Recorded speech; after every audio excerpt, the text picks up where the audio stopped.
अब जो लोग ये कह रहे हैं कि भाई मीडिया जो है वो बिल्कुल ही एक तरफा हो गई है, ठीक बात है, मान लो आज मीडिया एक तरफा हो गई, अगर आपकी बात को मान लेते हैं। मेरा सवाल ये है राहुल जी से कि भाई 2014 में जब लोकसभा का चुनाव हुआ तब तो मीडिया मोदी जी के हाथ में नहीं थी, तब तो इलेक्शन कमीशन उनके हाथ में नहीं था, तब तो ईडी सीबीआई के रेड आप पर नहीं पड़े थे, आपके साथियों पर। उस समय आप चुनाव क्यों हार गए, कैसे हार गए? और जब आप कर्नाटक में अभी चुनाव जीते उस समय भी तो मीडिया मोदी जी के साथ है, उस समय भी तो सीबीआई के रेड पड़े कर्नाटक में, उस समय भी तो कर्नाटक में कांग्रेस के बड़े बड़े नेताओं को जेल में डाला गया, फिर भी आप जीत कर आए। ये आपको क्या दिखाता है? मेरे भाई, अगर आप पब्लिक सपोर्ट आपके पास होगा तो मोदी जी जेल में डाल दें कि आप जेल में डाल दें, चुनाव पर उसका बहुत बड़ा असर होने वाला नहीं। बायस्ड मीडिया आपको चुनाव नहीं हरा सकती है। मीडिया तो एम्पलीफायर है। अगर जमीन पर टर्बुलेंस दिखेगा तो मीडिया उसको थोड़ा कम दिखाएगी या ज्यादा दिखाएगी, दिखाना तो पड़ेगा ही पड़ेगा। अगर किसानों का आंदोलन हुआ तो किसी मीडिया ने उसको अपने तरह से दिखाया, किसी ने उसको गलत तरीके से देशद्रोही बताया, टेररिस्ट बताया, खालिस्तानी बताया, लेकिन बताया तो सबने। पूरा देश जानता है कि भाई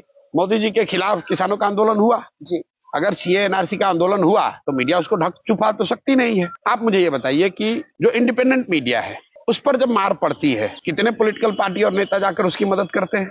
जो पत्रकारों को नौकरी से हटा दिया गया उसके लिए कांग्रेस पार्टी और ये विपक्षी पार्टियां कौन खड़ा हुआ, ये बताइए। लेकिन आप ये सोचते हैं कि मीडिया अपना रोजी रोटी छोड़कर, अपना गर्दन फंसाकर, उसकी जिम्मेवारी है कि वो आपका नैरेटिव बनाए, आपको सपोर्ट करे। बिल्कुल। और विपक्ष के नेता होने के नाते आपकी जिम्मेवारी क्या है कि जब कोई मीडिया का साथी बीजेपी उसको विक्टिमाइज करती है, आपको भी तो खड़ा होना चाहिए। आपके भी तो लोग हैं, आपके भी तो बेनिफिक्टर्स हैं, आप भी तो मदद कर सकते हैं। कांग्रेस पार्टी अपने खर्चे के लिए या कोई भी जो विपक्ष पार्टी है वो पैसे आज इकट्ठा कर रही है कि नहीं, कम या ज्यादा? तो भाई उनमें से कुछ लोगों की मदद से आप मीडिया की मदद कर लेते। लेकिन ये मीडिया के साथी अपने से लड़के अपना यूट्यूब बनाकर, कोई आया मदद करने, कोई मदद नहीं कर रहा, लेकिन वो ये सोचते हैं कि देश संभालने की जिम्मेवारी आपकी है, नैरेटिव बनाने का आपको हमारे साथ खड़ा होना चाहिए।